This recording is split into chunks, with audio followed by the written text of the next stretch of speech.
Of course, when performed by the strongest lineup the All Blacks have to offer, Scotland's resources are being tested, no doubt about that. Injury to WP Nel means that Xander Fagerson starts at tight head prop with loose head Daryl Marfo earning only his second cap. Hooker Stuart McInally took his chance well with 2 tries against Samoa. In the back row, a shoulder problem for Ryan Wilson means that Cornel de Pria starts at number 8. As for the back line, with the recent signing of centre Hugh Jones, it is now an entirely Glasgow affair. Plenty of attacking threat, but can they defend, as they will have to against the best side in the world? And this is how that visiting side lines up. Hooker Dane Coles has gone after rupturing his ACL against France, replaced by Cody Taylor. Look out for props, Lalala and Hames. They destroyed France in the scrum last week. Kieran Reid is fit after a hip injury to lead from number 8 again. And in the backs, 20-year-old Rico Ioane now has 8 tries in 9 tests this year. Naholo on the other wing, 4 tries in his last 3. Damien McKenzie is a real danger at fullback, but any one of this back line offers a true threat to Scotland, and how they defend is going to be crucial. Those are the lineups, but now at Murrayfield, one man takes centre stage. It will be a special moment, an emotional moment for Doddie Weir and his sons, Hamish, Angus and Ben. And Doddie Weir, one of Scottish rugby's favourite sons, and we will leave it to the Murrayfield crowd to bring him out into its very, very warm embrace.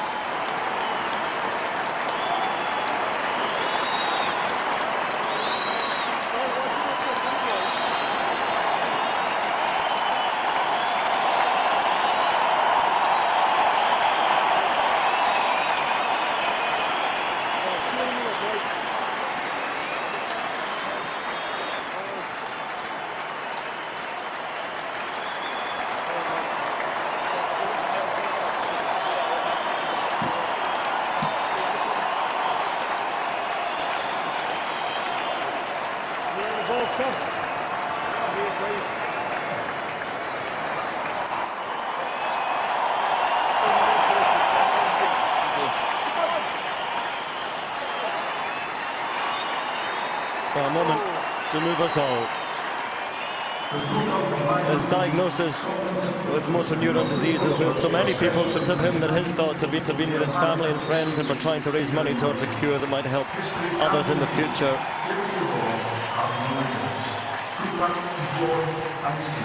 Doddie Weir.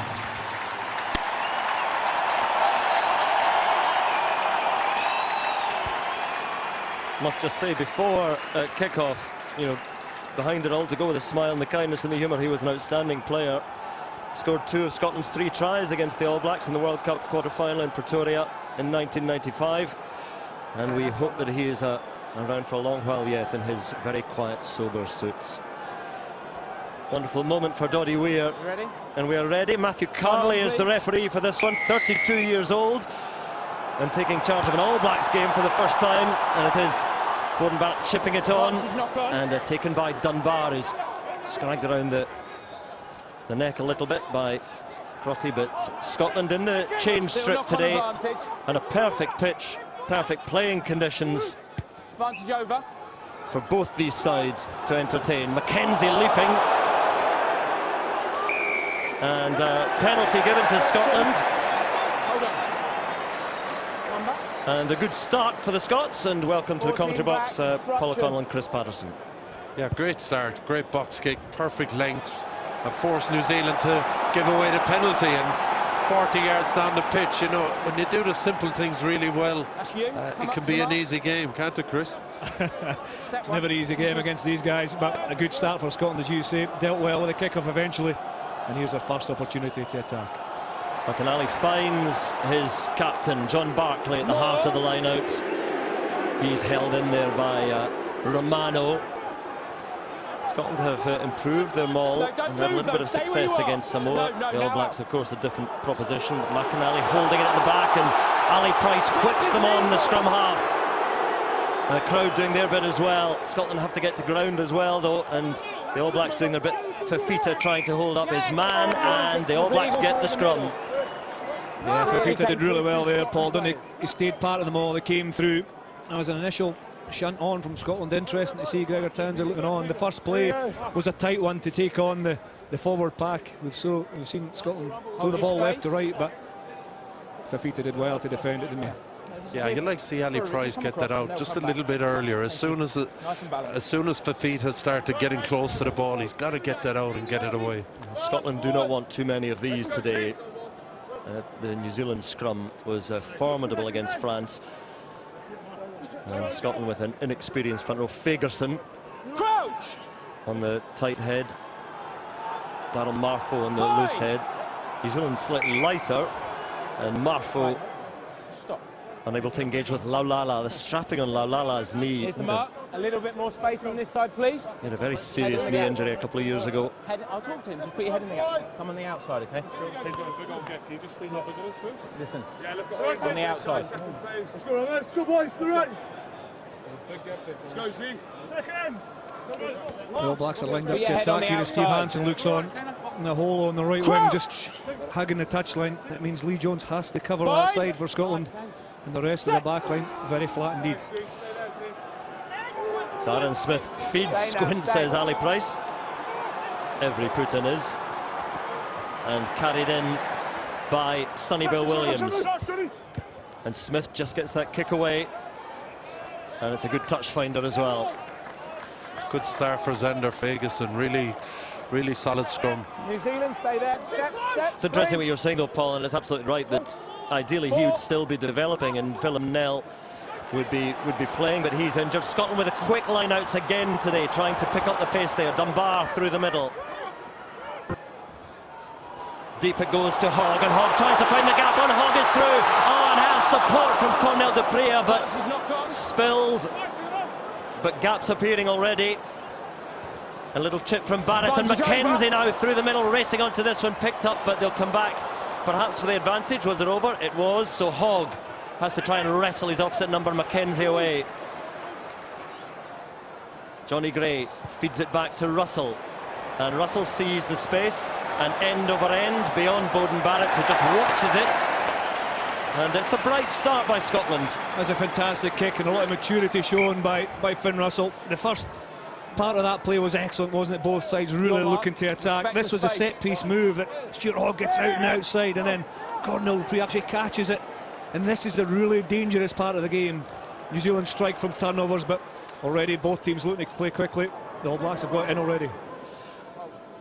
Well, the average lineup takes 20 to 25 seconds, and Scotland and New Zealand are both trying to play some under 10 seconds. It's a deliberate ploy by Townsend on Scottish ball, but New Zealand do it as well. This is going to be a quick game. Yeah, it's great to see. It would have actually been pioneered really by New Zealand the last few years. Kieran Reid walking in, taking lineouts really quickly. We saw Scotland doing it last week. It works really well. McInally a little bit more leisurely this time. Toulis got it back, and Scotland with the attack again. Once more stepping through Hogg, but this time Barrett gets to him. No prop in front of Hogg this time. And Russell shimmy left and right.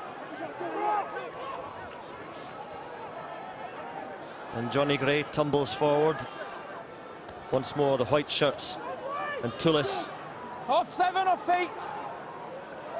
And a bit of space in front of the Scottish backs now. Deep it goes, and Jones tries to make something of that.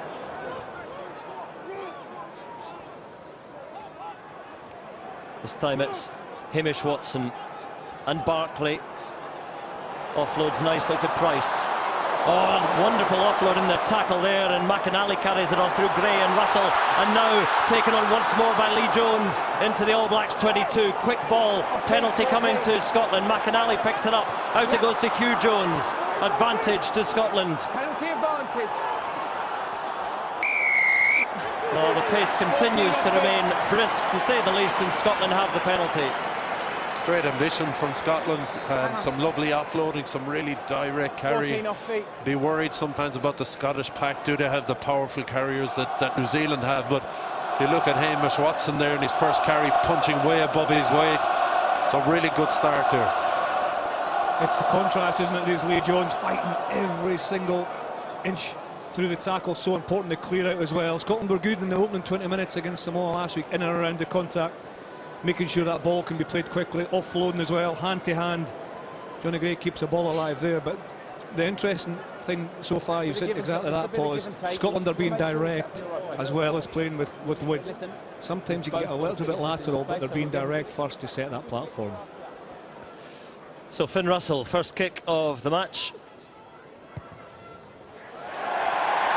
And it is good from Russell, so Scotland have the lead that their play would probably deserve in the opening minutes.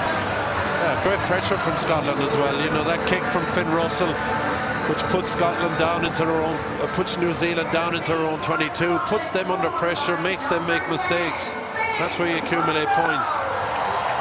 Now this is an area where Scotland were not happy last week against Samoa. The restarts, they are so important in the modern game. Just fade out the music. And just taken by Hugh Jones. And Jones does well. Scotland again. Moving forward with a bit of zip. Stuart Hogg, the All Blacks well aware of his danger.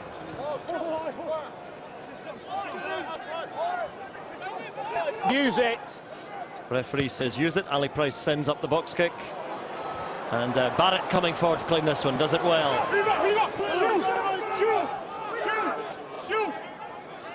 So the All Blacks with a chance, and Smith gives it out to Laulala.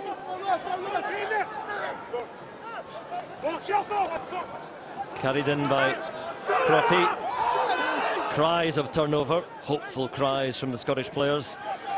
And Smith in to feed it again.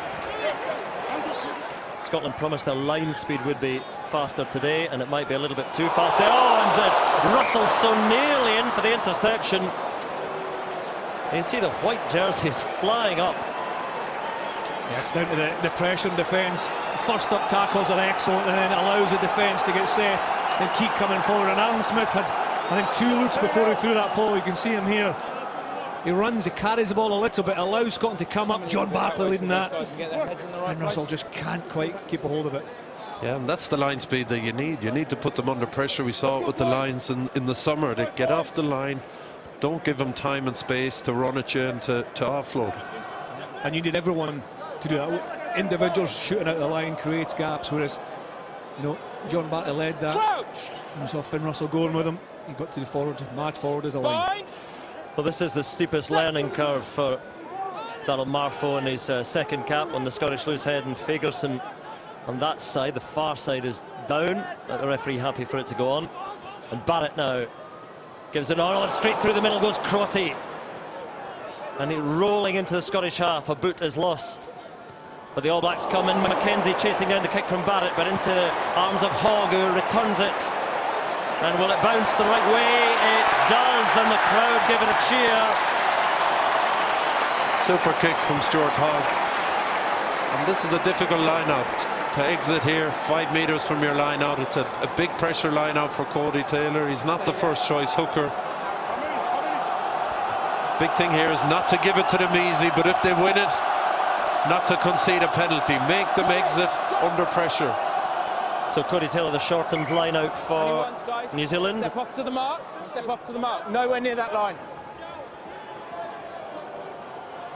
Kieran Reid, captain, gathers safely. Smith, and New Zealand will try and buy themselves a few yards. Fafita, giant blindside flanker. And Smith gets that kick away. And that is pretty good exit, and Lee Jones, no thoughts of a quick line out there.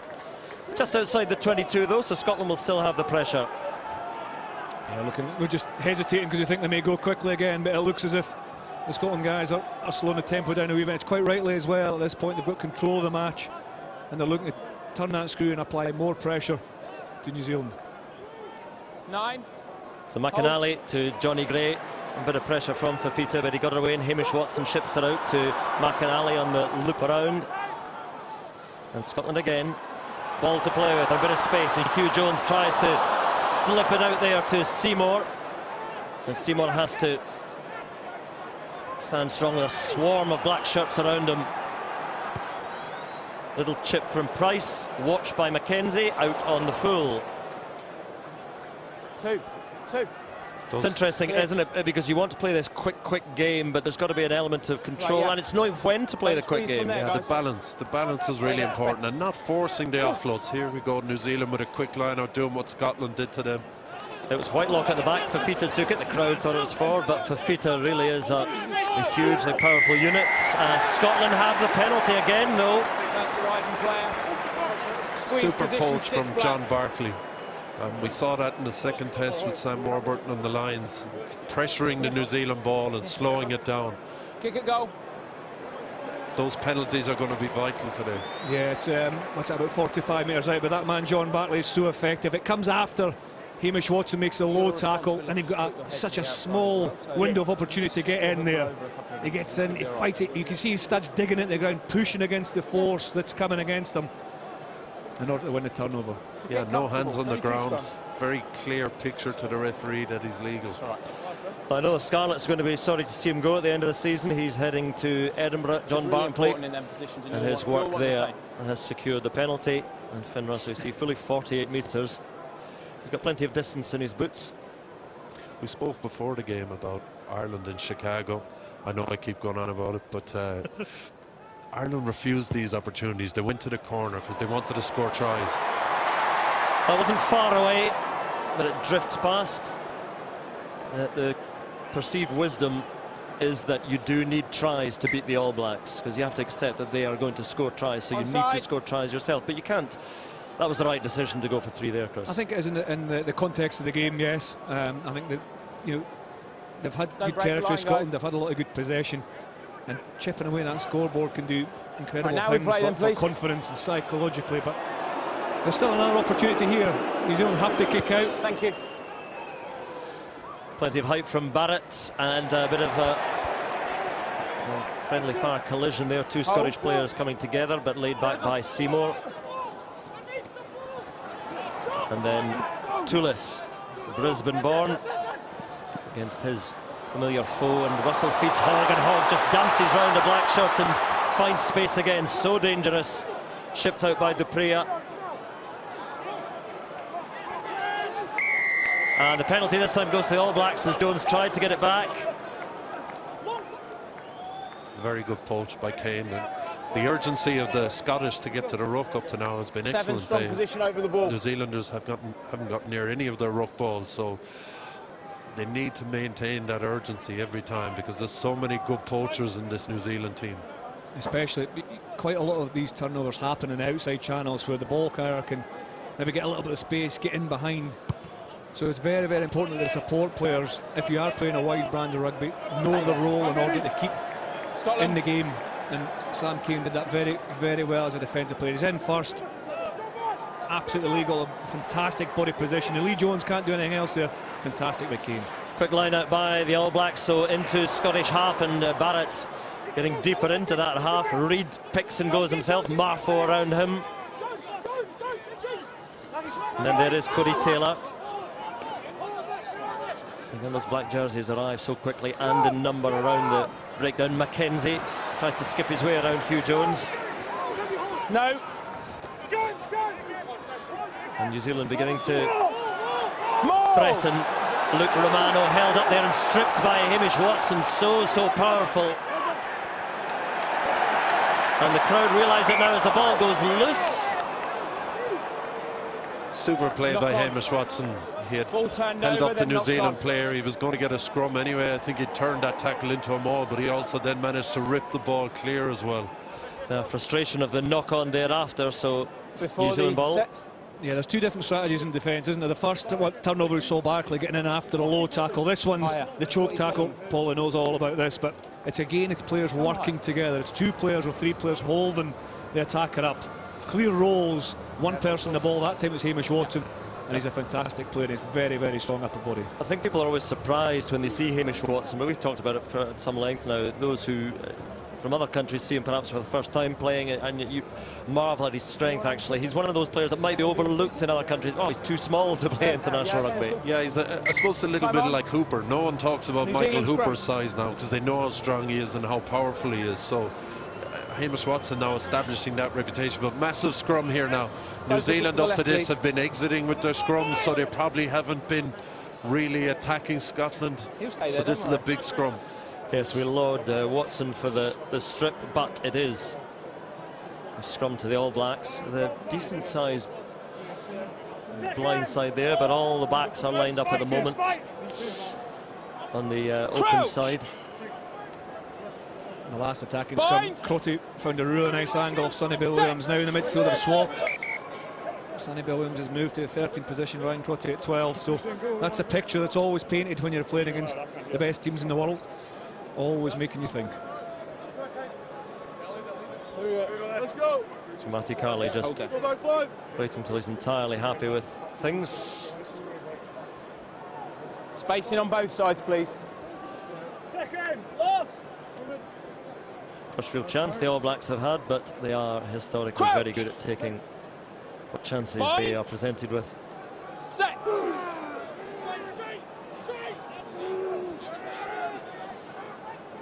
Well, nothing too much given there in the scrum, but centres combine in the middle, and then Sonny Bill Williams on the crash ball, and now they move it, and Cody Taylor, bit of a carry from the hooker, but he's hit hard by Fagerson and company, and out it goes. And Scotland pouring forward in defence. Ball was out.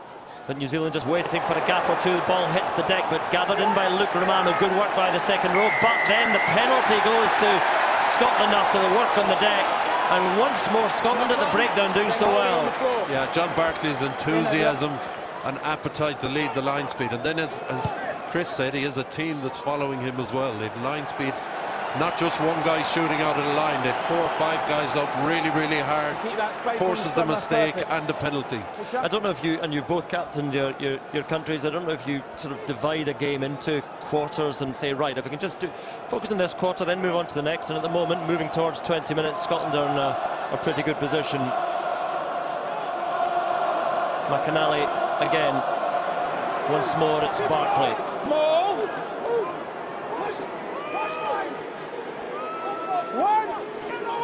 Well, not going anywhere. Well, now it is at the second attempt. Scotland having real success, becomes a little bit detached though, so well, advantage to Scotland. Penalty is there, another penalty From the side. 3 black. and 3 black is Nepo Laulala, the Chiefs tight head, coming in at the side, and penalty to Scotland.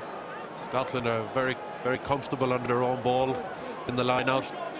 Excellent ball and drew the penalty, and this is really good to see. I think you've got to do this.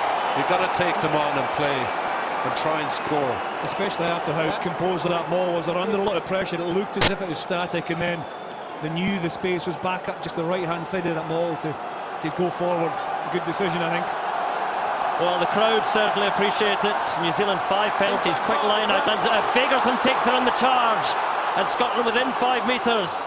Ball still there. Price looking to his forwards. Barclay, Johnny Gray alongside, and Cornell Dupree helping, and Bowden Barrett trying to hold up his man, but he's told to release. Price now again to Marfo this time. Thump into Whitelock, and Marfo going sideways and then forwards a little bit. Johnny Gray, Fagerson waiting, takes it at a standstill, trundling on that 5-metre line. Stay back, stay back. Thank you. Once more halts Scotland. Once more they come. And a roar of noise inside Murrayfield. Johnny Gray. Price points the way, then goes the other. Wide it goes now. Finn Russell. Oh, and it's slipped by Hugh Jones. And Russell gathers it in, but the chance is gone. But penalty to New Zealand. Offside, so they will have an easier exit from their own try line. Close, but no cigar for Scotland. It's a frustrating skill error for Scotland. It was the right decision after the hard work and the hard yards made up front. They sweep down their blind side. It was the right decision. There was space to attack, but unfortunately for Hugh Jones, couldn't get hold of the ball. Very, very slow attack though by Scotland. You know, we're looking at 4 or 5 seconds there at every ruck. They need to. Fair enough, you can pick and go, but it needs to happen much quicker than it is happening. And I think that the attacking runner has to be a little bit wider away from the breakdown. Prior to this, it was slow. This was the decision. You can see the New Zealand defenders sliding out. Their hips are turned, their shoulders are turned, trying to come back in that hard line and looking after possession is the key. Backwards. Really quick from New Zealand at the line out this time, and it was spilled but went backwards, and now the attack. Aaron Smith gives it out wide, and Ioane tries to slip his man back to Smith, and Smith into touch, but the ball goes to Johnny Gray. And then a high tackle on Just over Johnny the Gray shoulder, around penalty his only. Step back. shoulder and neck, says the referee. So still a penalty advantage. It's a Penalty free advantage attack. Scotland. Still advantage. Stuart Hogg almost through. And Romano got to him eventually. That penalty advantage. I haven't heard that it's still alive. They're asking the question if it is still penalty advantage. Over. The advantage is over. Scotland's attack though. Marfo straight into Kieran Reid. You Ball put there him for back in Price, there. but New Zealand set their defence. Hogg, little juggle from Russell, Dunbar, down this cluttered side. On to Ferguson, so often the ball carrier. And Price eventually puts on ball and sees the space, and it's judged well. It's an excellent kick, wasn't it? Similar to the one that just carried a little bit too far and straight in a touch before, but that's a confidence that Ali Price does. He just knew the space was in behind, although Scotland were going forward, keeping applying the pressure, the left foot. It's Hit so the top clever, of the ball, isn't so it rolls, isn't it? It's so clever. Playing the game in the New Zealand 22 is the best place to play the game. They've a really good defensive line out as well, Scotland. They can get after some of these balls, get after this young hooker. Short to line it again. Whitelock just clutches it with his fingertips, and then onto Fafita. Big knee into the into the challenge there. He's got such long limbs, but a powerful figure. And a juggle from Tommy Seymour, and all goes horribly wrong for the winger. Yeah, frustrating. He's so safe under the high ball usually. That was it. Stretching a little bit for that, but what about the tackle from Stuart McInally just prior to that, and Fafita running hard. 69. Original mark. They're not hanging around in the lineouts, New Zealand. Well, Cody Taylor now is not sure of the instruction. In here. In here. Keep coming. Down from Kane, and the All Blacks attack once again. Oh, lovely offload it was from Ioane. Advantage, 10 offside. And advantage to the All Blacks. Finn Russell offside, but they have this attack with Cody Taylor now taken down in the 22. It's your penalty advantage. In the middle. New advantage. New advantage to the All Blacks, so penalty coming. Sonny Bill Williams gets it away, and Ryan Crotty carries, and New Zealand threatening again. Ball is available. Still advantage. Barrett, long pass out now to Naholo. Forward Nothing pass. doing. Kieran, Forward you've got pass. two penalties to So choose. back they come. In the middle on the 22, or over on the far side at the last breakdown. So Which two ones are gonna penalty take? offences, and in two different places. You'd love To to the far side. Wow. Far You'd side, love to roll away, see 14. the Scottish No. line-out defence making New Zealand win the ball a little bit gotta clear the closer to the tackle quicker. 5-metre line. When they win the ball very far back towards the end of the 15, it becomes very hard to defend, and you put the likes of Finn Russell, Dunbar under pressure defensively, with the likes of Ioane and Sonny Bill Williams running at them. And that's a new law. You get two penalties, you get the choice now, obviously, and it's quite interesting to take the one closer line, please, to the Scotland, on the touchline rather than take the more guaranteed 3 points. But I think the All Blacks have had a bit of momentum there. It'll be interesting here now, because Scotland have been in this position in this game already. They've failed to take their opportunity. It's a big moment if they can hold New Zealand out here. Yeah, Scotland had their chance from this position. Now the All Blacks. Price complaining loudly. Kane comes forward. Cornell Dupree will be off shortly to get patched up, but have to defend this. First of all, a peel around from Kane. Again, great strength from the man, almost bouncing off the tackler.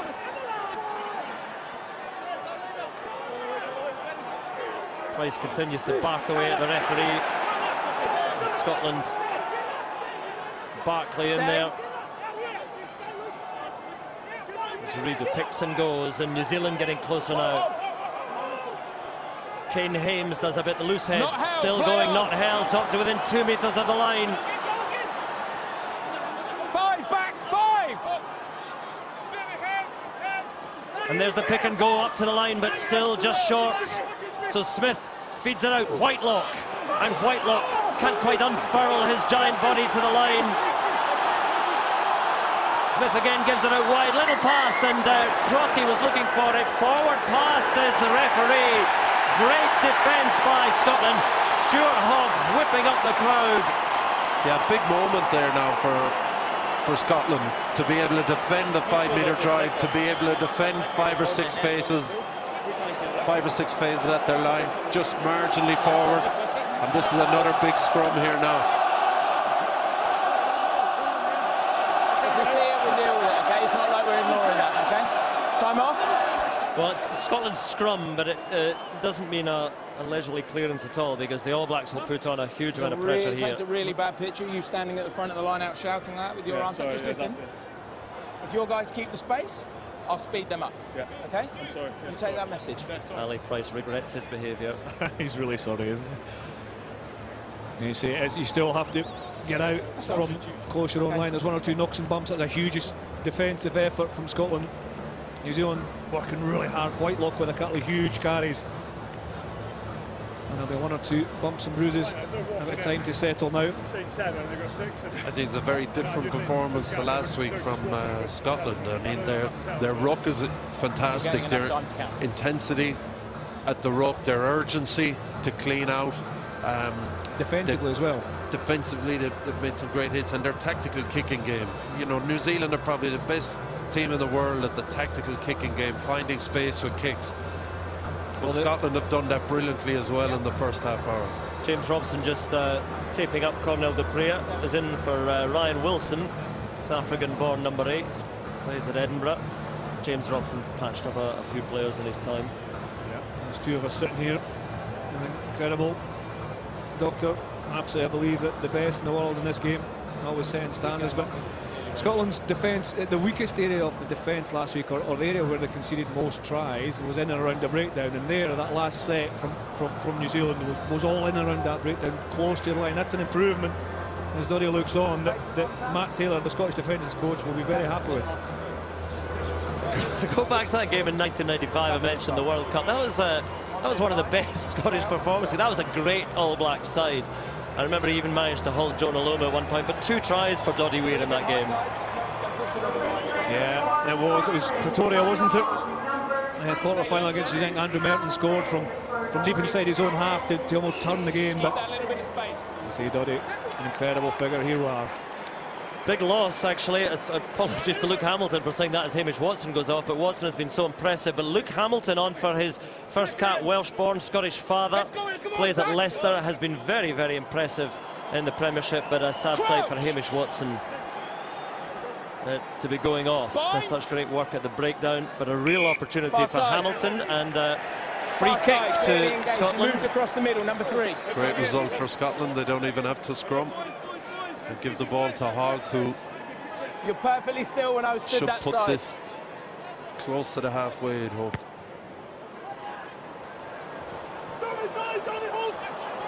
It's not too bad. So Mackenzie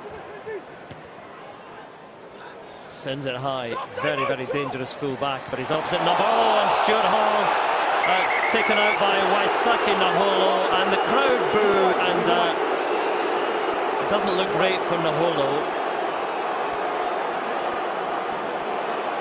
Again, sometimes this is just a matter of timing. There's no malice or intent, but that's not the issue now. Let's listen in.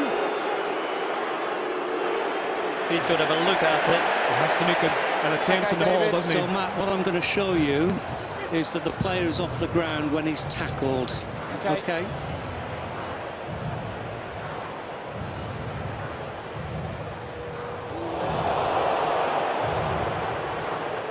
Again, you're watching replay now, watching in slow motion.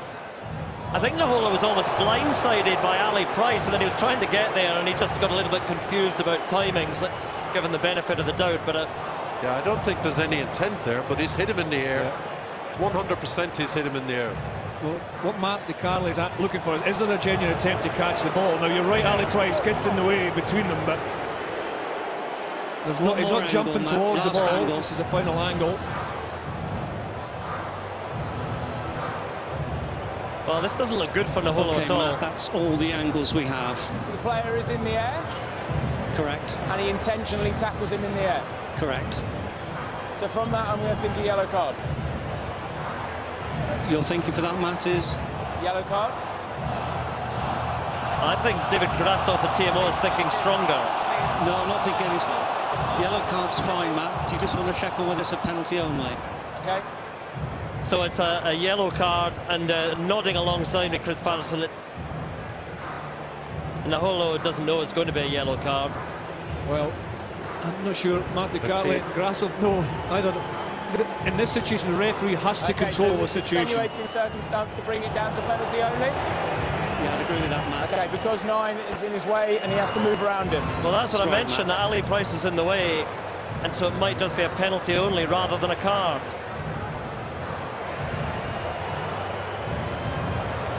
We have a tackle of the player in the air, okay, but we have your 9 who's moved across, which is an extenuating circumstance because you've had to move him, so you couldn't judge, okay? So it's a penalty only because it's a tackle in the air, okay? Be careful. But John Barclay disagrees, obviously, and the crowd certainly give voice to their disapproval. I would disagree as well. I thought yellow card was the right option. I don't think there was any malice in it. There was a tackle in the air, and I think that Matthew Cartley, the referee, they told in guidelines that the referees have to control that situation. I think he should have stuck to his guns and a yellow card. Yeah, I think it was right with a yellow card. It could have been worse. But definitely at least a yellow card. Well, it's a good penalty. The strange way of the rugby laws now are that if Stuart Hogg had unfortunately landed on his head or his shoulder and it had been worse, then that would have been worse because it's all outcome based now. But anyway, we move on, and quickly both sides are a full complement, and Russell gives it deep now to Lee Jones, who's just skipping his way through now into the 22, and Scotland on the front foot again.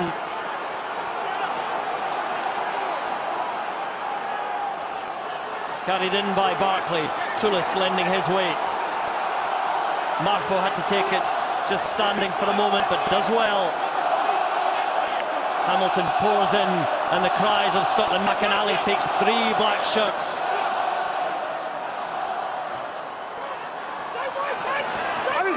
Laid back by Dupree, but it went loose. One away, you went off your feet first. Good work by Price to secure it, so the forwards step in and carry a yard or two. Yeah. Just burrowing forward at the moment. The pace slows just for a moment. Tullis. And Marfo, he's been so busy. Just inching, edging. Price goes to the forwards again. Once more, Marfo hits the line at pace, but good defence comes in on him. Lalala, one of those to thump him back. Move 12. Johnny Gray sets it back, the ball, fierce competition on the ground again. Good counter ruck by the All Blacks. Ball was out. 14 phases, and Scotland not making too much ground. Russell gives it out wide now to Hogg, a bit of clear ground in front of him. Hogg taken down well by Ryan Crotty. 10's not on the ball. No, step back, step back. Scotland getting closer now. Hamilton scrabbling on his debut. Luke Hamilton up to within 5 metres. Scotland need the patience, but also the pace. Cornell Dupree. Ball available. And then the spill and phase number 18, Fagerson on the charge. So it'll end there with an All Black scrum. There's so much to talk about, the intent, the endeavour, but it all ends in a New Zealand scrum. The intent and the endeavour is excellent. You can hear Ali Price, I think it is, shouting, "Tempo, boys." The ball is just a tiny bit too slow. They're giving New Zealand too much time to set up, and these guys are technically fantastic tacklers. If you give them time to get set and get ready and get off the line, they're going to hit you hard, they're going to knock you back. Yeah. So I think they need to speed it up. That was the final play, just Xander Fagerson trying to bring that tempo by running onto the possession, but you almost felt there, Paul, that as the phases went up and up, the New Zealand defence got stronger and it was less likely the Scots were going to break through. Just to update you on the injury, Hamish Watson, we understand, is a back injury, and you see Darryl Marfo down there having treatment, so we may be seeing Jamie Batty, the Glasgow prop shortly. It looks to be okay, I think, Darryl Marfo, although that is to a very untrained eye, so... He has carried well, hasn't he, Darryl Marfo? He's been one of the forwards, the front five forwards of Scotland who's carried. He's been busy in the game. Thanks to his heavy strap and going on his left ankle as the coaches look on. So who had Scotland 3-0 up after half an hour? We expected a much higher scoring affair, but it's not for lack of trying. And you said, Paul, the intensity has been great from Scotland. And they're playing in the right parts of the field. I think that's really important. Their line out looks pretty untouchable. And the scrum has been excellent as well. In fairness to this front row of Marfo, McInally and Fagerson, they've stood up really well to the New Zealand scrum. I think they've matched them physically as well, which is the first port of call, isn't it? In and around the contact, the tackle, the breakdown. Well, Fagerson will have been grateful for that break there, because again you do so much carrying and then you have to come and anchor the scrum. Try and put a bit of squeeze on the All Blacks. Put in. Hold now, that's enough, that's enough. Down it goes, penalty to the All Blacks. Crossing to the floor. And that was Xander Fagerson penalised. Crossing to the floor, number 3. Such a disappointing... I'll come and look, It's such a disappointing outcome to the scrum. You know, New Zealand would probably kick it out here. They'd be out 30 metres from their line. It'll be the Scottish line out. Instead, ball goes out here around the 40 and New Zealand will be on the attack. One of the things I'd like to see here from the Scottish line out is, if they are going to lose the line out, push New Zealand to the front. Don't let them win it very far back near the 15. That's great pressure. Falls kindly though for Smith and on to Barrett, and then carry once more in midfield, and Smith gives it deeper this time to Barrett. It's a well-placed kick. The pressure coming in from Ioane on Tommy Seymour. Out it goes, and quickly hurled in by Hogg.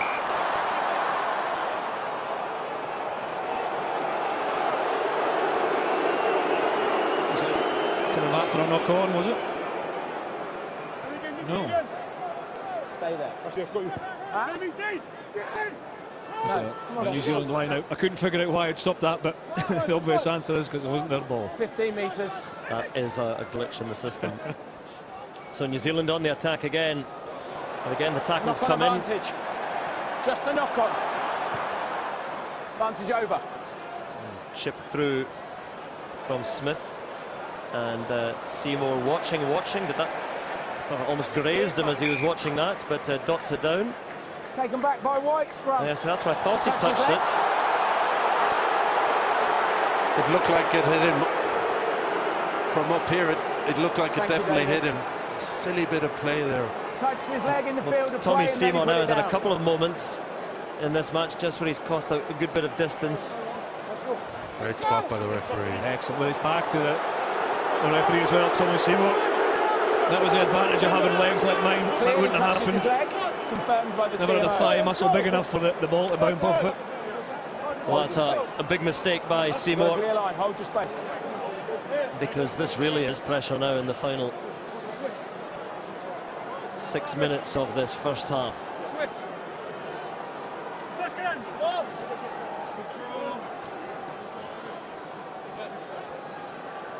Crouch! The short side to worry about as well from a Scotland point of view, in the hole there on the right hand side. Set!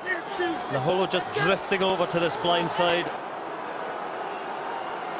And it's a good scrum by the All Blacks, putting the pressure on. Reid holding it at the back, and Scotland in disarray now. Advantage, penalty coming. And I'm sure they'll just take the scrum again. Yeah, they really want to keep it in. They sense from the last scrum where they got the penalty, they sense they may have the upper hand. And the shame of all this is they don't need to be here. They really don't need to be here. Just a silly mistake. And even when it did touch Seymour's leg, he should have realised it.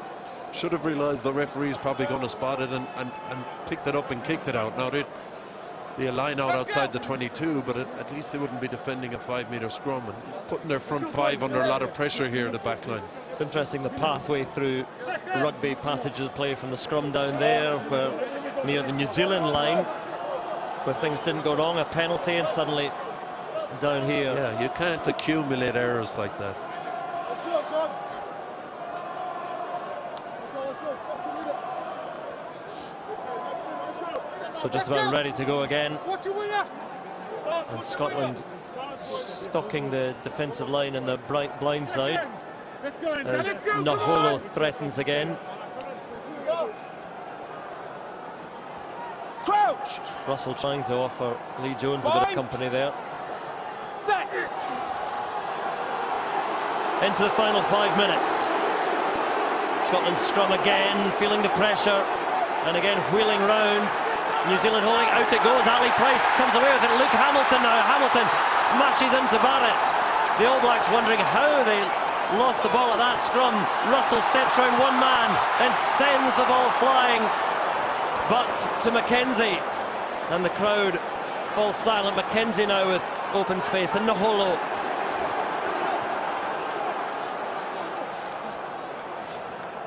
So New Zealand get a chance to attack again, but from deeper, a slip tackle. Ioane away, bounces off one man, and up to the 10-metre line. Great work by the winger. So New Zealand getting deeper into the Scottish half again. Ball loose, but Taylor salvages it, and Fafita now. Now he can move, but white shirts quickly get on him. Good handling from Laulala to find his man. Advantage to New Zealand. Penalty is there, and you can hear what the Murrayfield crowd thinks of that. Off feet first before competing. Pretty sure his hands were down on the ground there before he went for the ball. Off feet first before Fairness, competing. the referee did shout it. Get your hands off, and Body weight. that's a skill in itself, to be able to get on the ball and to be able to listen to the referee and get out of there. So you slow it down just that little bit to make a little bit of a difference to their attack, but you don't give away the penalty, and you don't want to be giving away these 3 points easily to New Zealand. No, John Bartlett knows that he's an experienced player, but I just wonder if he heard the ref and decided to stay in there, because Scotland was stretched a little bit. And maybe he's got a point. The only thing I would say there is the New Zealand player is blocking access to the ball. Yeah. By lying on top of the ball. This is where the scrum, the second of the 2 scrums on the Scotland line, pops out his side. Ali Price was first to react. Luke Hampton got a carry, gets hit hard here by the number 10 Bowden Barrett. But after the kick chase and the counter attack, it all settles with a penalty for Bowden Barrett. His first attempt, an interesting decision to go for goal. I think it's the right one. It's a sign of the pressure that is on both sides in this game. Well, some stadiums do silence for kicks. Murrayfield has not historically been one of those, so Bowden Barrett might have a backing track.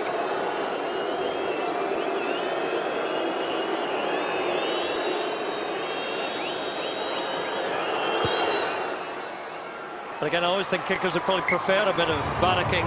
Silence is far more intimidating. New Zealand have their first 3 points, 2 minutes to go in this first half, and it's all tied up.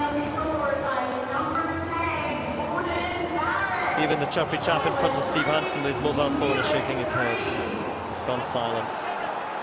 The restart is long. Smith takes it well. Oh, and straight through goes Fafita now. Again, picks up those giant legs, and Ali Price gets on him just. And then it comes off Dunbar into touch. He's such a powerful runner, Fafita. We saw it with the individual try he scored in his debut against Argentina. Big man, he's had a very good first half. Here's another quick line out again from New Zealand. All Blacks looking for something more in this final minute here. Good hit comes in on Sonny Bill Williams, but offloads as he so often does, and Naholo takes it in. Dangerous moments for Scotland, but the spill, so perhaps Scotland can offer something in the final minute. Stuart Hogg decides to kick and chase it down himself, and it's watched by Sonny Bill Williams, who is equal to the challenge of Hogg. Stays in play. Great strength from Williams. Romano holds on, and Johnny Gray wraps him up. Off the ball! Smith. Thank you. And Sonny Bill Williams this time to Taylor, who spills, and that might be as the clock is about to go red. Okay. time for the Touch line-out. first. Option, scrum or line. So we're going to have the last passage of play. They'll take the Scrum or line. line-out. Ball was already in touch, I think. Yeah. Step off, This please, is Brad. Tony Bill. He just needs to give that. Normally, Line out. it drawn Lee Jones. He doesn't need to pass it. I know he's so skillful, it's his trademark, but he just had to pass that and support Cody Taylor. So last chance in the first half. Toulis just hangs on to it, gets it back. And Murrayfield wants something. Held at the back by McAnally. And again, the Maul starts to make a bit of progress. But they've had one shot at it, says the referee. Price takes the hit and gives it well to Jones. Tries to wrestle himself away from Barrett. Cornell Dupree feeds Johnny Gray.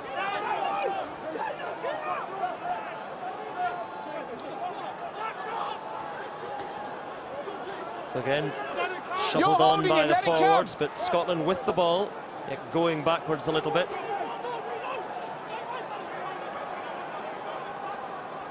Barkley, Dupree and Marfo helping out.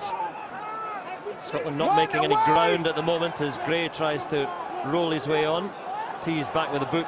Ali Price drop goal attempt for Russell, and it's not his best. And Mackenzie now says the All Blacks still have something to offer. Almost runs into his own man though, and Crotty gets it out to Barrett. Barrett to Ioane, and Ioane still coming forward. Great upper body strength again, still going. And penalty to the All Blacks. It's the All Blacks trademark, isn't it? Even in the red time, even in the red, after the 40 minutes, they're still looking for an opportunity to attack. And it was Rico Ioane, that man there in your picture, that caused all the damage after Damon McKenzie tried to run. But it was a silly penalty from Scotland. It means now New Zealand can opt to kick the touch if they want to take the attacking line out. If they want the game to end, or they have to end, they have to tap it first. We'll see what happens. If they kick it straight out, then it means they're going to play, and Scotland have to defend once more. Play the line out. That's a good kick from Barrett as well. Very good kick indeed. So this certainly be a menacing position. Super carry by Ioane. Such big upper body strength. That's Marfo has hit him quite hard there, and he doesn't come near it. So again it's quick, again it's Reid, and then through Kane and on through Smith, and there is Sonny Bill Williams giving it to Ioane. So Scotland had to survive one last onslaught in this first half. On a wonderful bit of power from Kane Hames, takes him deeper into the 22, and there is Sam Kane.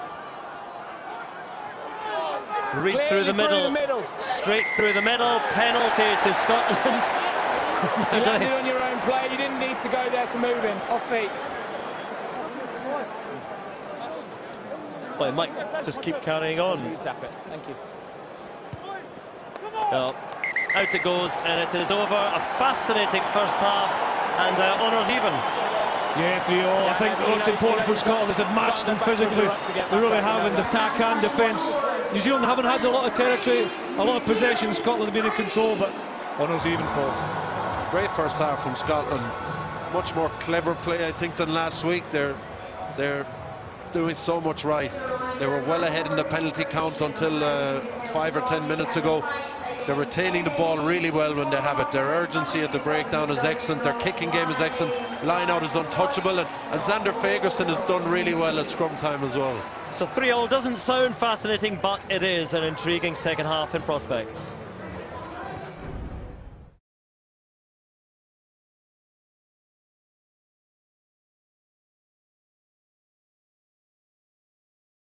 One significant change at half-time as well in the Scottish lineup, because Simon Bergen is on, and as a tight head he must be on for Xander Fagerson. I can't see Xander Fagerson. If that is the case, Fagerson would be a big loss. As the restart, nobody takes it for the All Blacks, so a bit of confusion there.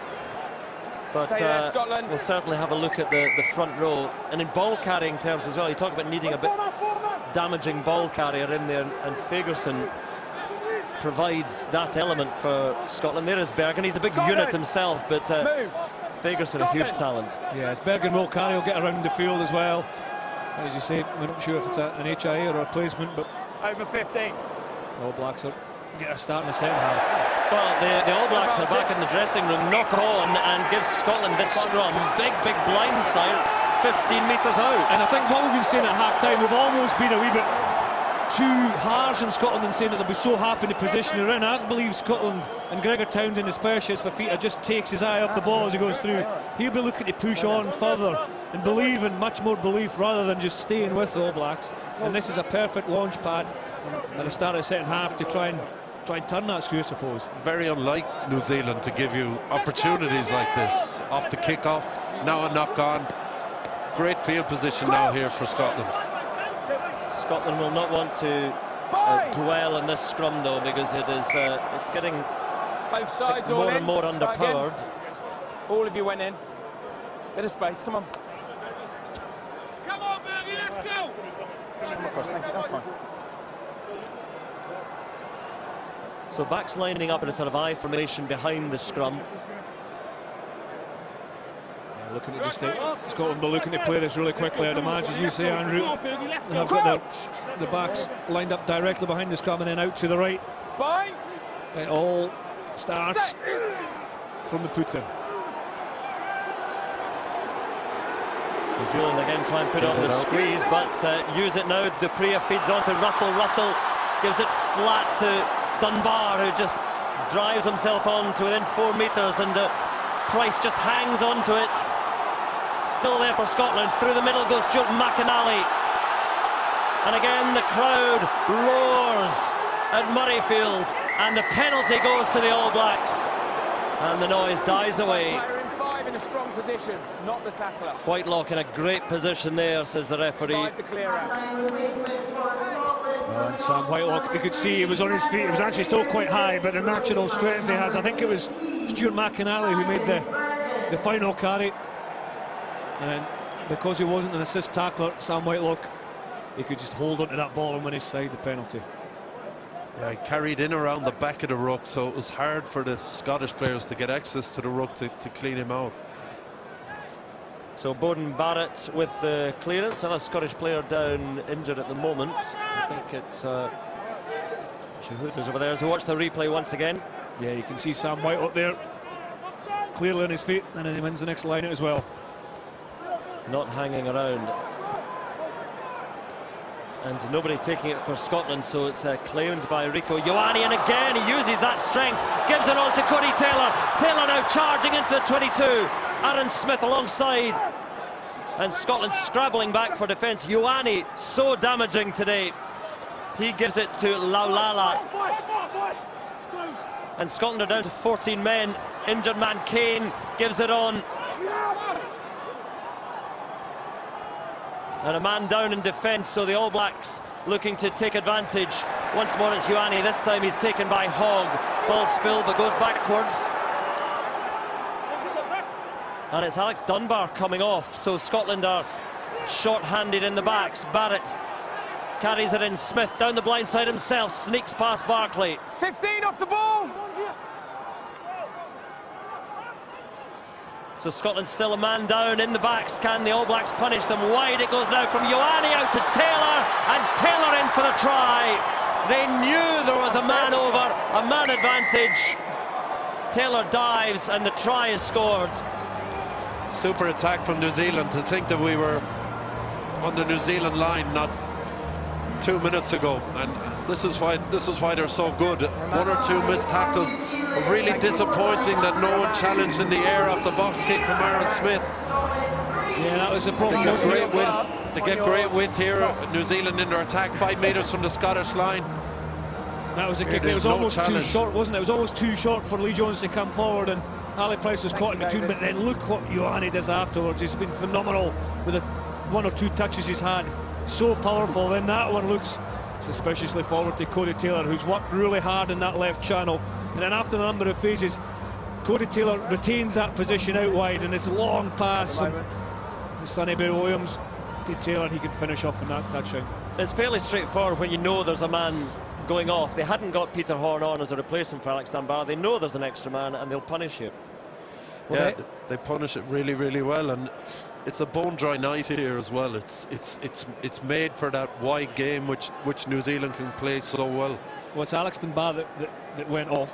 We saw him hobbling off. Scotland obviously couldn't get a replacement on because the ball was live, and he's your defensive leader in and around the backs. He's a physical player, but he also coordinates and organises a lot of the defensive calls and structures. So he would have been missed in that phase, but it was taking nothing away from the New Zealand All Blacks. Another one of the trademark excellent tries. So Barrett for the conversion.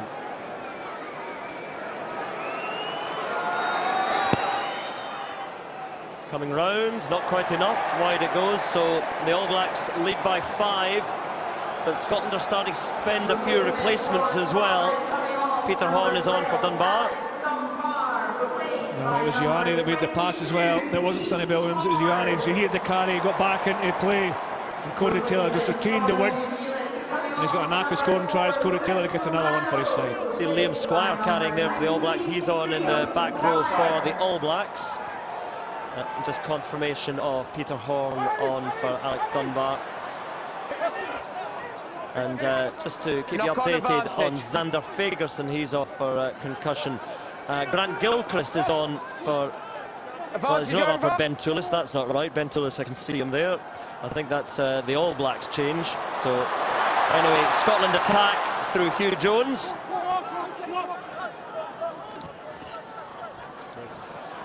And a bit of space out wide now. There is Toulis, the link man through Bergen. Hogg ships it on to Hamilton. And Hamilton, in his first cap, carries well. McInally slips it to Johnny Gray.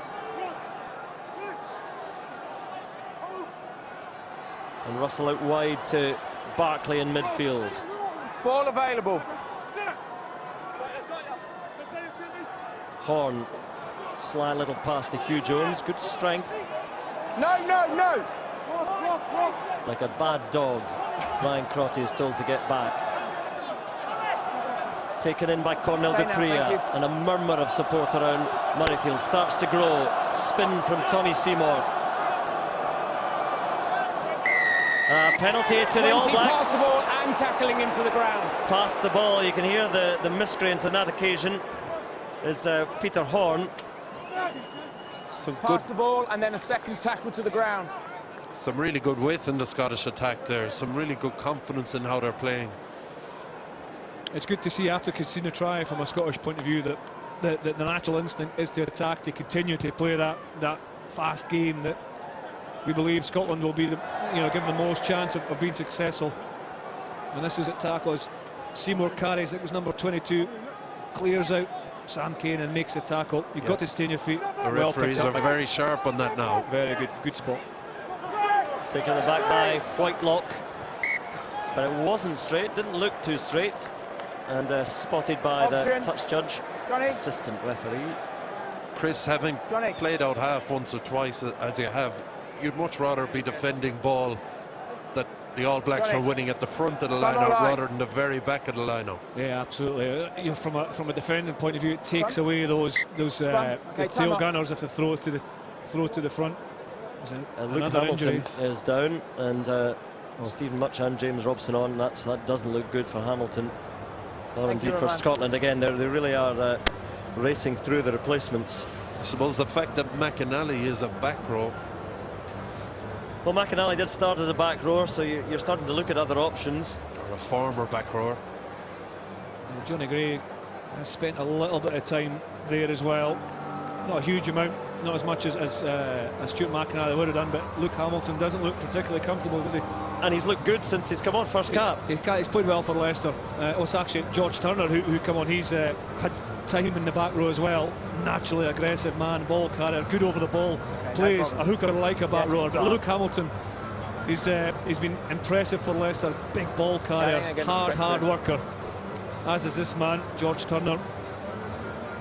This is the injury. The second action to come down to his legs. Yeah, that's what they've been. It's almost his legs have taken underneath him. It's like a twist in his ankle, isn't it? Again, the worst injuries quite often are the most sort of innocuous ones. They are just spinning over his own man. Well, your body, you almost relax. You brace yourself for the physicality. The whistle goes, you're spinning round, and then you instantly your body relaxes, and then you're caught unawares. And it's never nice to see, especially Someone on his first cap who's come on and made a big impact. It's a shame for Luke Hamilton. I mentioned a bit about his backstory. Welsh-born, played Wales under 20s, and wasn't getting any time at Cardiff Blues. Went to Agen, did very well for Agen in the top 14, and then they were relegated. He actually was one of the top tacklers in the division, though, and so he moved to Leicester, where he has been very impressive. But you see they're inflating the support, so it doesn't look good for Luke Hamilton. Oh, it's good to see Stuart Hogg coming up and wishing him all the best. As we look at Steve Hansen, time to re-gather his thoughts. Obviously New Zealand have scored the first try of the game. This is his pass, right to left from Ioane. Inch perfect to Cody Taylor, who can run onto the ball. He still had a little bit of finishing to do under pressure from Seymour. Good score, wasn't it? Cole's been missing, would weaken them, but he's had a really good game. Coles is very often works out in the wide channels as well when he plays at 2 for New Zealand, and this guy is obviously well able to do it as well. But a big challenge now for Scotland is the amount of changes that are happening, and these guys, they have to come on. Certainly they want to make an impact, but first and foremost they have to be able to come on and slot in and perform as well as the guys that have been on already, and perform as a unit like the rest of the guys. I think that's the big thing we see from Scotland today is they're playing very well together as a unit, as a team. Yeah, and the difficulty for George Tanner, he will come on and make a big impact. He's a brilliant ball carrier, a huge tackler, so busy, so determined. So that all isn't really a problem in the broken field play. He'll come on and he'll slot in really well. It's a set piece. If he's not used to running the calls as a back row forward in the line out or in the scrum and defensive plays, that's where he'll really need to concentrate and use his teammates either side to help him. Yeah, it's a question of where they're going to put him in the line out. Well, you hope this injury is not as bad as it does sadly look, and that Luke Hamilton's second cap will follow in the not too distant future. But George Turner, hooker coming on. Luke Hamilton off. That's McInally seems to be scrummaging on the blind side here for Scotland.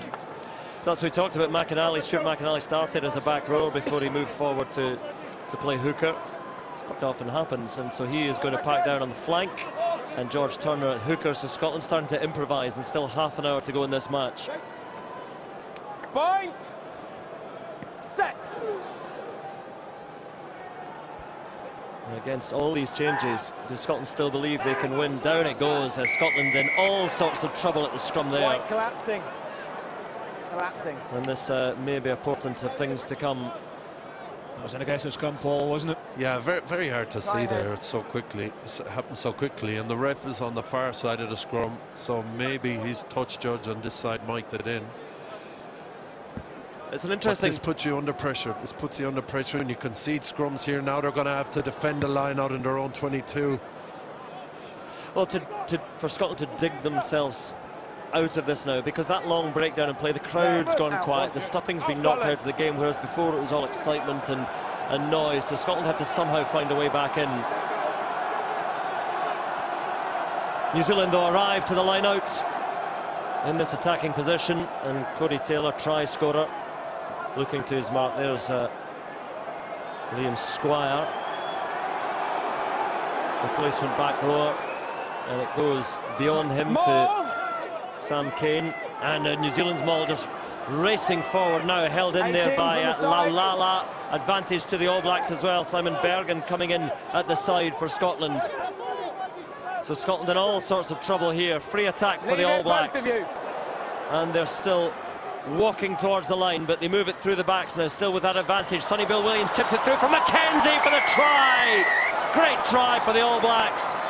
Mackenzie heading through onto the little chip from Sonny Bill Williams. 2 tries now for the All Blacks, long way back for Scotland. Similar try to last week. Sonny Bill Williams put Ryan Crotty in with a little grubber, and you could see that was a pre-called move. They obviously had seen a bit of space, and one of the things about when you play in Murrayfield, the dead ball areas are probably the biggest dead ball areas of any pitch you'll ever play in. So this is very often, certainly when I was with Irish teams, you came over here, you had little plays that involved little grubbers into the dead ball area. Absolutely, it came from the drive, wasn't it? A penalty advantage, it's an aggressive maul. And then it's not the first receiver, it's second receiver, Sonny Bill Williams, that puts a kick through. Damien McKenzie, it is pre-called.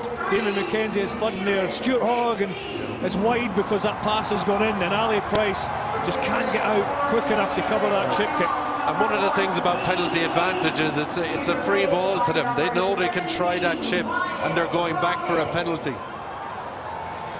Scotland go for distance at the restart.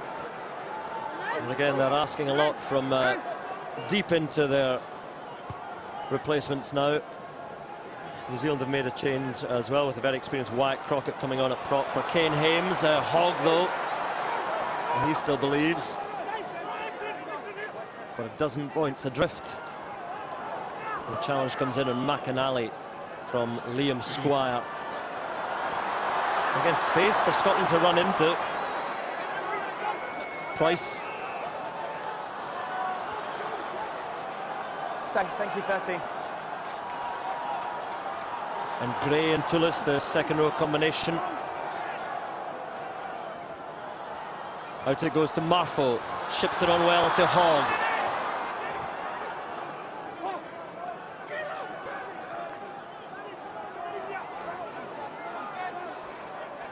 Turner sets it back.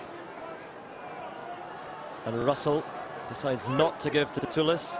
Carries in. And through the middle goes Barkley. And Johnny Gray. Gray now tries to slap aside Kane, and the ball then spilled, lost forwards, New Zealand scrum. Just when the momentum's building, there's a wonderful line by Peter Horn.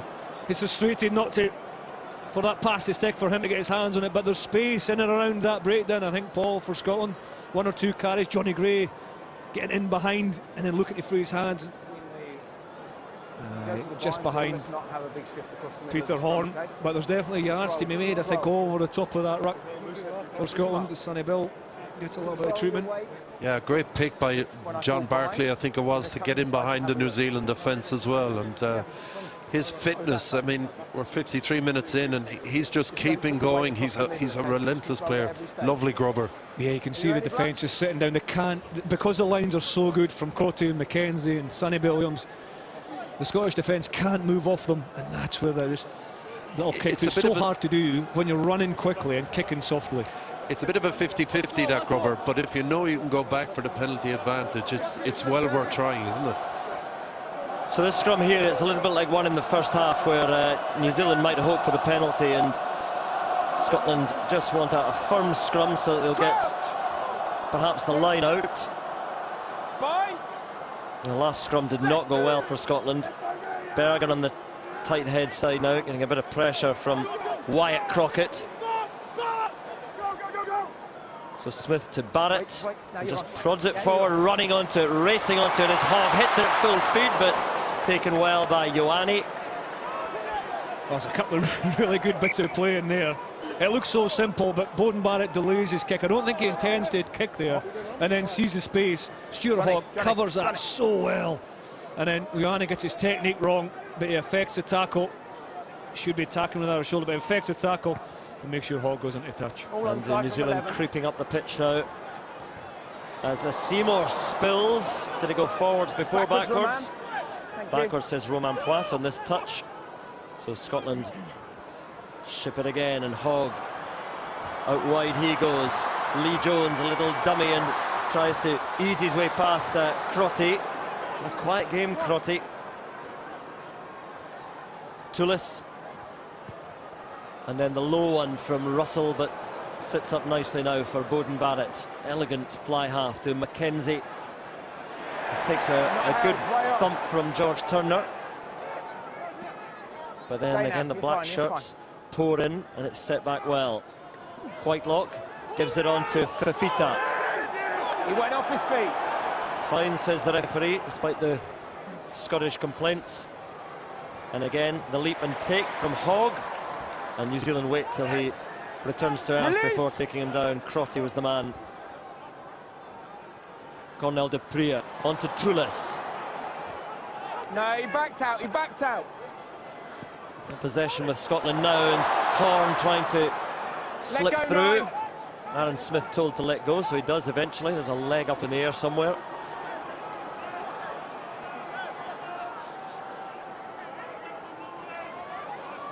Again, Turner for Scotland, taking his chance at hooker. With Fraser Brown and Ross Ford. first two choice hookers out, Knock and then on the spill advantage. picked up by Advantage Squire over. and on through Lalala, and then to Crotty and hitting it at pace. Naholo, and Barrett gets that kick away. Mackenzie chasing it down again, but Tommy Seymour back on his feet. New Zealand trying to get him towards touch. Barkley still going, still leading Scotland. Use it. Everyone taking a breather. Thank you. And Price calls in a close quarter pocket of forwards. Use it. Bergen sets it back. Up goes the box kick from Price. Oh, and a contest in the air, good competition, hard competition. Barrett did so well. George Turner with the attention. And then a spill forward, and Marfo hurls it out, and a chance for Scotland to try and counter. Hogg, a little chip, trying to run onto it, but Mackenzie, as the cry was advantage over some. New Zealand now in full flight, and here they come. Wonderful handling, and the interception from Russell, and Russell now chasing down his own kick, but it's him against 4-5 All Blacks. Bowden Barrett juggles, and the boos from the crowd as Russell tries to get there. Mackenzie now stepping. Hogg brings him down, and Murrayfield responds. Breathless rugby, but the All Blacks just take their time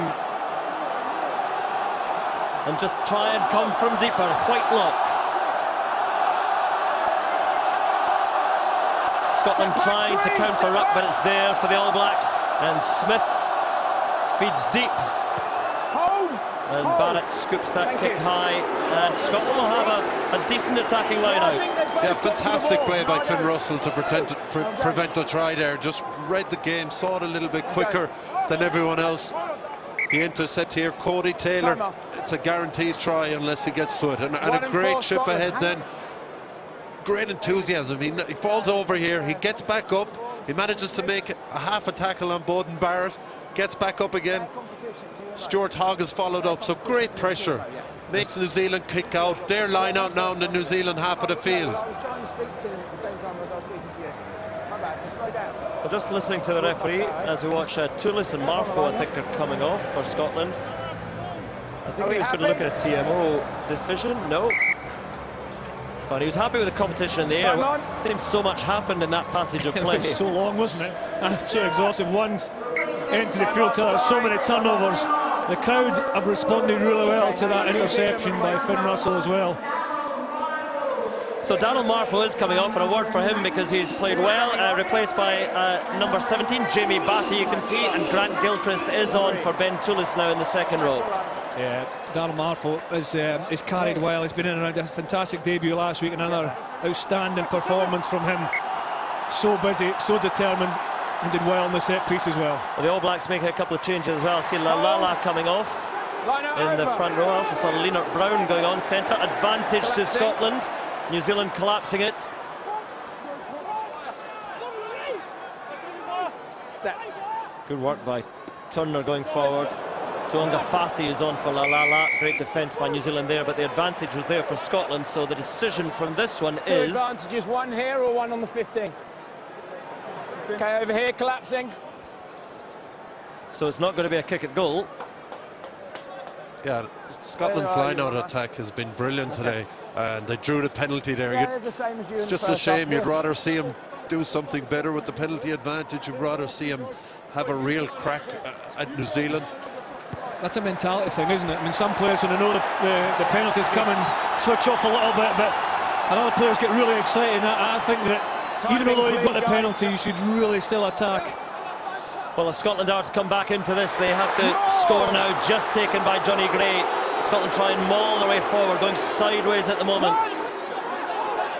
Stay there. Johnny Gray looking to the referee, shipped back by Turner, then a good line picked by Seymour, again skipping his way through, lays it back now. Ali Price throws the dummy and goes himself, but he's repelled.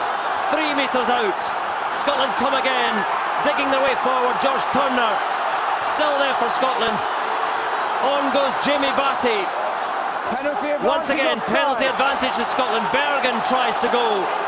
Penalty advantage. Close to the post, which would be good enough. Price being wrestled, so the penalty is there. Offside. Quickly taken by Russell. and Russell for the line, not quite, a metre short. And New Zealand pour over another penalty, and the pocket is being reached for. Yellow card for the All Blacks, and it's Kane, Sam Kane, We let him leave the field. who is heading off.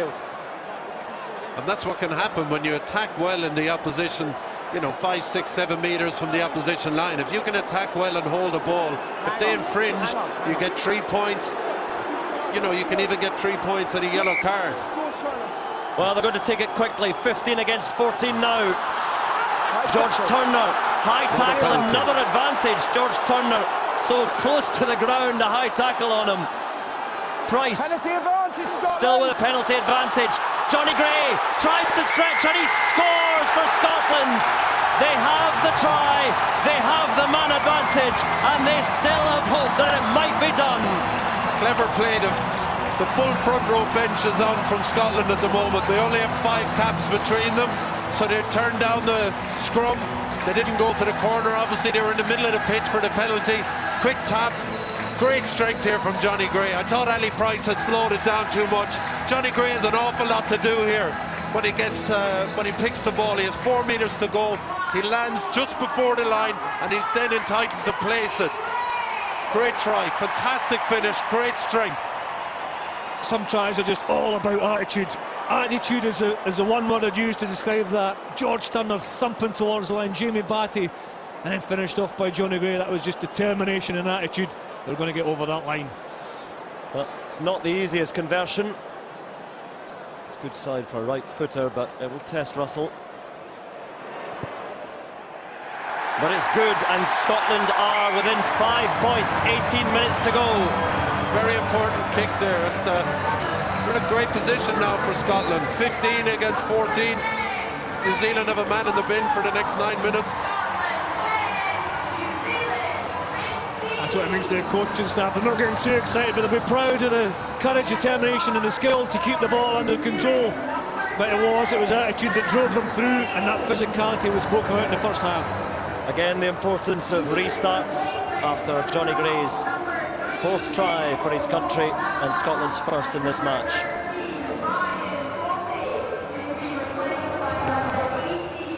New Zealand making changes again and taken in by Cornel de Pria into Ioane.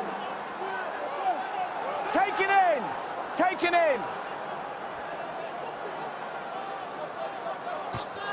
Cries of offside, ever hopeful. Price sends it up and taken down, but into touch he'll go. No, kept alive. It's worked out well enough for Scotland and buys them a bit of yardage. Carried in now by Grant Gilchrist. And Russell scragged and then tries to offload. Went backwards, says the referee. Scotland get away with one, but in a bit of trouble here under pressure. Peter Horne through the middle, and Horne now looking for support. And pick and go by Johnny Gray, gets it away. Turner, and this time it is spilled forwards. Scotland try and go straight through the middle amidst the chaos here. And Price throws his head back in exasperation. Hansen starting to worry. That's exactly how the game should be played from a Scottish perspective. 9 and 23. As there's changes coming in New Zealand back line. All done. Aaron Smith's going off. TJ Pirnaz coming on. That looks like Anton Leonard-Brown as well coming out of fray. But Scotland have to play this tempo. There are obviously so many injuries, so much disruption. They've got to play this unstructured game. It's a dangerous game to play against the world champions. They like it as well. But I believe it gives Scotland the best opportunity. We played away from that one, but they both went. I think Leonard-Brown was on as a temporary replacement for Crotty. We'll keep you updated on all the changes as Murrayfield makes a bit of noise. It was ever since that turning point in terms of the atmosphere in the second half was when Finn Russell denied that certain try. As you see, Crotty probably returned after a blood injury. That's why Leonard-Brown was on. But the atmosphere changed, Paul, when, as you say, Finn Russell made that kind of try, saving intervention, and then the pressure went back on New Zealand. It's been a different game since then. So TJ Perenara, the Hurricane scrum half, there he is, on for Aaron Smith. Again, a very useful replacement.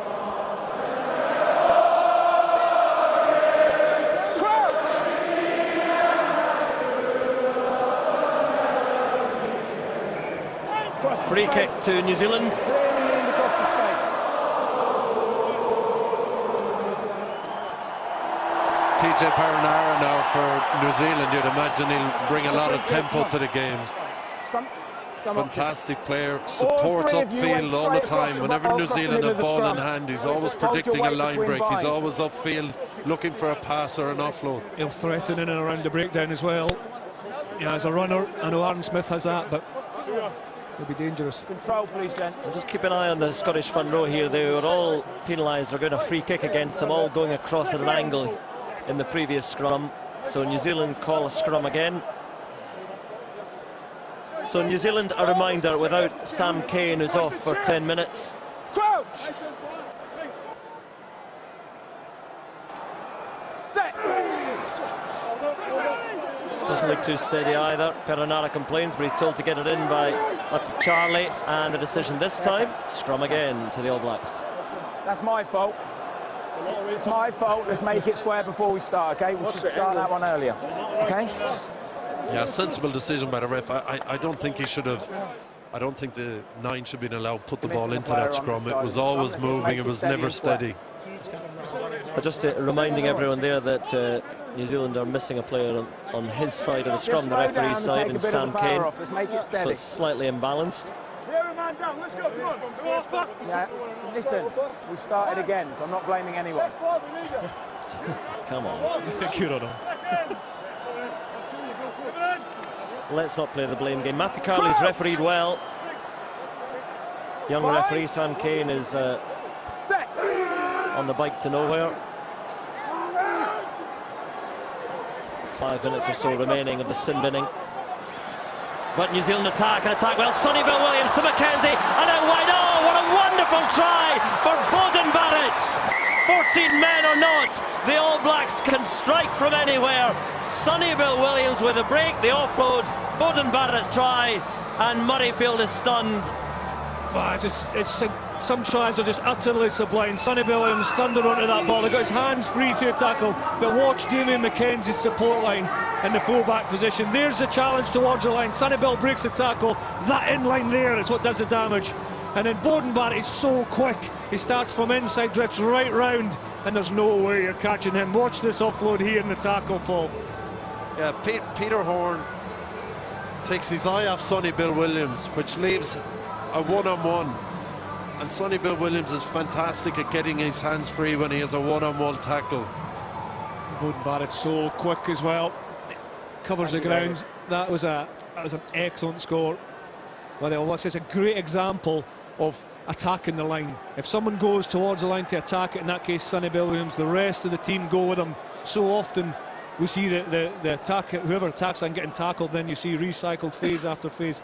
These guys just think that the line's going to be broken and they have to flood through and support. 24 tries now for Beauden Barrett for the All Blacks, and that's a body blow for Scotland. And Gregor Townsend is about to send on Baron McGuigan, the Sale Sharks wing. And New Zealand, obviously, as is their right, taking their time now over everything. But wonderful work by Sonny Bill Williams, who's going to be coming off. That's his last act, and Anton Linnott-Brown is going to be back on. I think he has been quiet today, Sonny Bill Williams. Scotland have defended him really well, and just that one moment when they take their eye off the ball. If we look here at Peter Horne, you can see even there, he goes to hit Ryan Crotty when he doesn't even have the ball. He just takes his eye off Sonny Bill Williams and loses track of the ball. The ball is the most important thing when you're defending. Suddenly a very different game, 12 minutes to go, 12 points the difference, even though the All Blacks down to 14 men.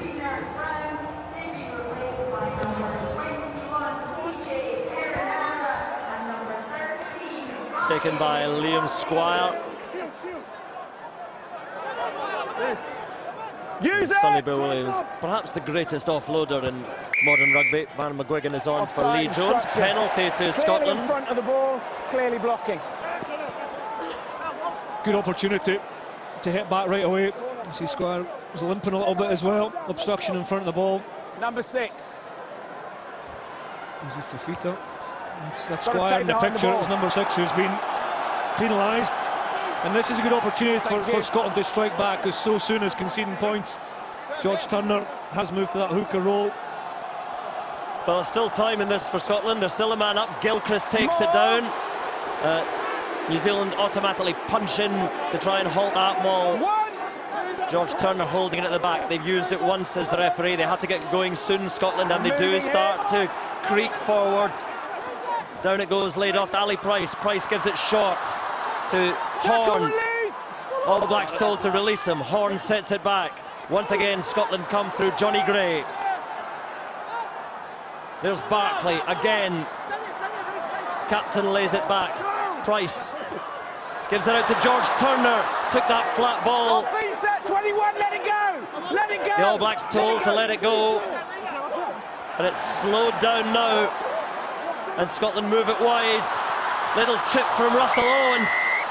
Penalty to Scotland. New Zealand off their feet. Murrayfield, a lot of people cheer, but those who didn't hear the referee's blast. They knew they had penalty advantage. And I don't think they'll scrum again. Here we go. Quick tap. Great play. Wide it goes, and Connell de Prier tries to roll his way towards the line. Price again. Offside, they cried. Price so close. Just a metre short. Johnny Gray is in there himself. And the forwards to the line. Let it go, Black. Just short, says the referee. All Blacks told to let it go. Gilchrist in the red scrum cap in looking for it. Tommy Seymour there as well. Price gives it to Barkley. Spin from Horn. No way through. Price taken off the ball. Penalty to Scotland. And the referee will have at least a word. And another card. On the halfback without the ball. So the man who has been given his marching orders, I think it's Wyatt Crockett, and indeed it is. Yeah, it's Wyatt Crockett. You can't play the halfback. Although Ali Price's hands on it, he must lift it before the ball's in play. He can't do that. A penalty so close to the line to yellow card for Crockett. Sam Cane is just returning, almost high fives Crockett on the way back on. So it is only 14 men. What's your decision here, Paul? I think I'd go to the corner. I don't have the faith in the Scottish scrum at the moment. Crockett obviously has to go off. They'll have to bring Haynes it is coming back on here. Fantastic scrummager. Still off, we're going to need a replacement. Even if they have 7 in the scrum. Yeah, he's fine. He's got to come on. So we're going to make a few rearrangements here because Wyatt Crockett is off. They're going to have to bring on a temporary replacement. 6. Kane Hames doesn't seem to be across the situation. So Fafita is going off, the blindside flanker. Steady at every stage, okay? I've said the same to them. It's an interesting decision for here we are, then. New Zealand. Do they put 8 on the scrum and sacrifice a back? They must respect that short side, the right-hand side, as we look at it there. Yeah, let's get it in. It's too big a space for one defender to cover. Well, Scotland have to score now, and they have the final 10 minutes of this match with a man advantage.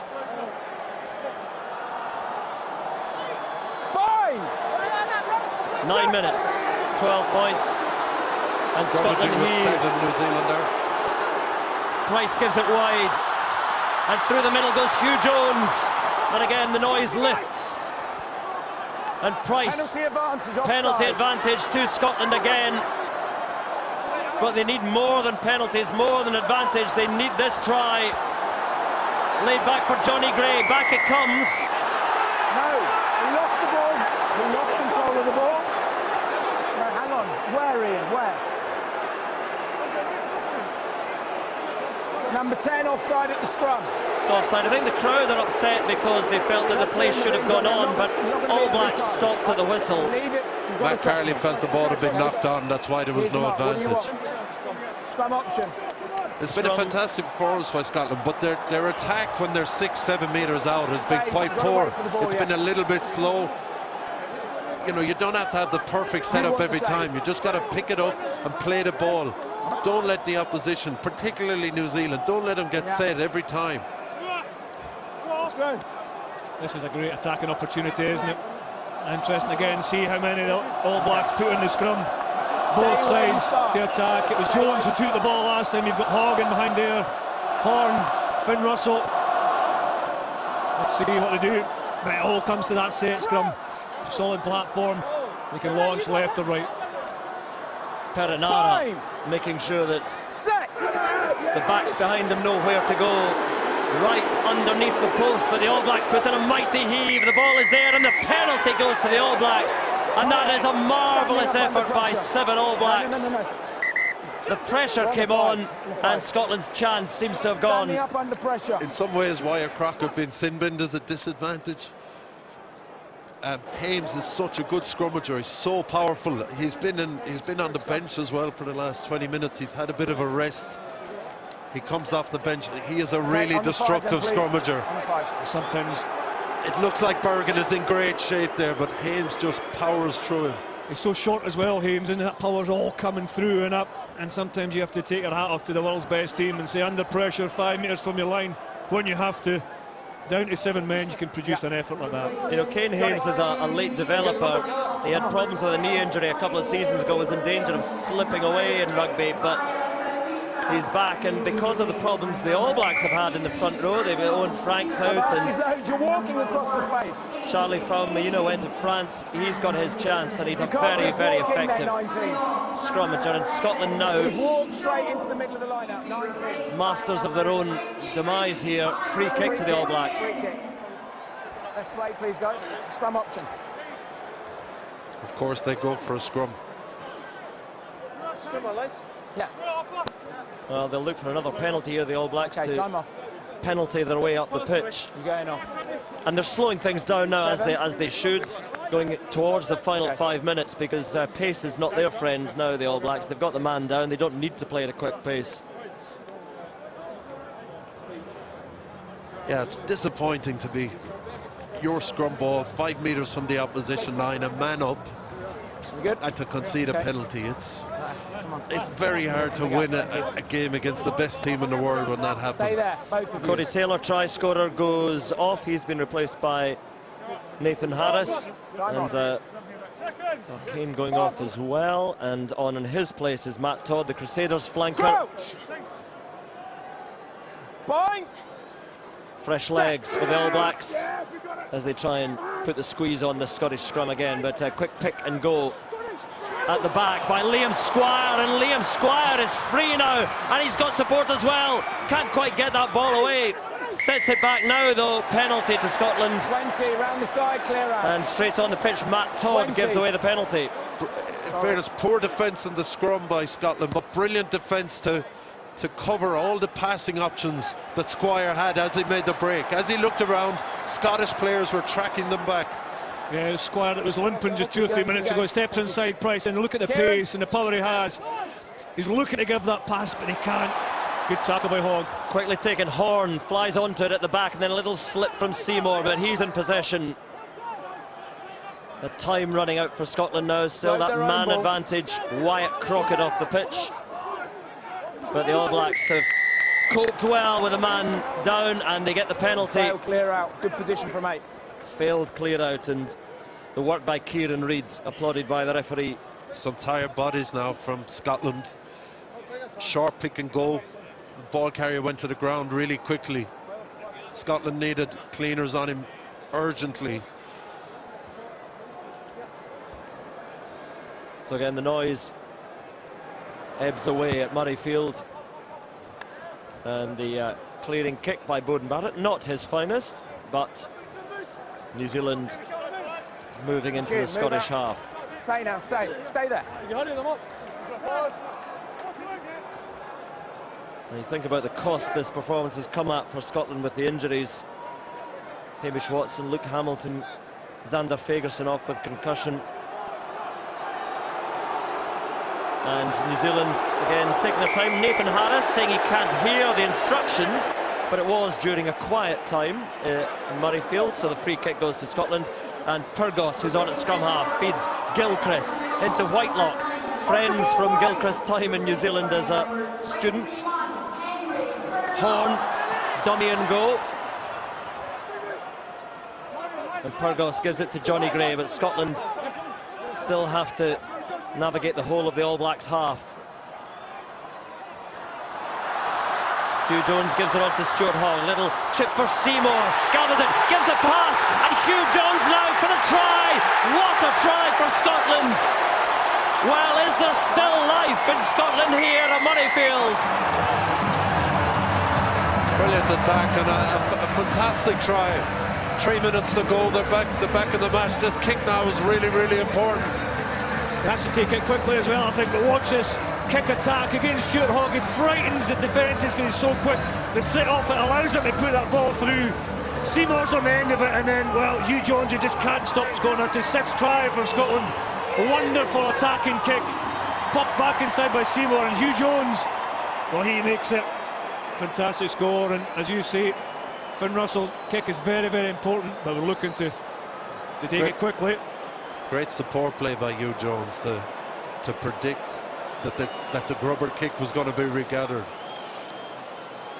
So Finn Russell to draw Scotland within 5 points with a couple of minutes remaining.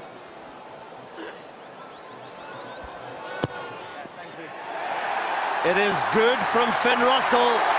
All on this restart now as Scotland draw within 5 points.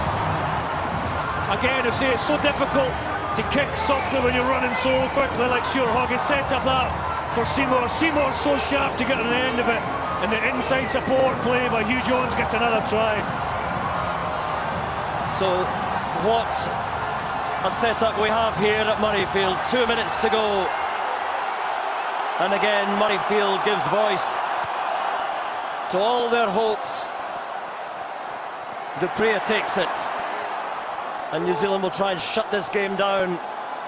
Still with a man advantage, Scotland whack Crockett off in the sin bin. Scotland within a converted try of the most famous of wins, Barkley. Pyrgos to Gilchrist, gives it on to Johnny Gray. With a minute to go, they're going to have to come from so deep. Good pick up by Dupree.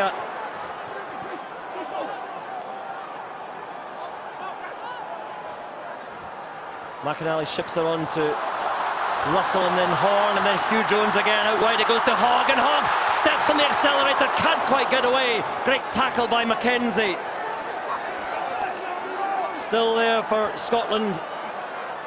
Still just inside their own half though. Gilchrist. Towards the final seconds of this match. Is there one more effort carried on by Batty? Getting closer, but still so far away. Wide it goes now, and Hugh Jones into Hogg, and Stuart Hogg is through, and Stuart Hogg for the corner, can't quite get there. The ball infield, and it's gone forward now, and the clock will go red, and that might be it. That might be it. And the whistle blows, the cruelest sound for Scotland here at Murrayfield. What an effort, what an effort. So close, but it is the All Blacks again who win. Well, what a finish to this game. Gregor Townsend just can't believe it. The last attack, ball just drifts forward from Stuart Hogg.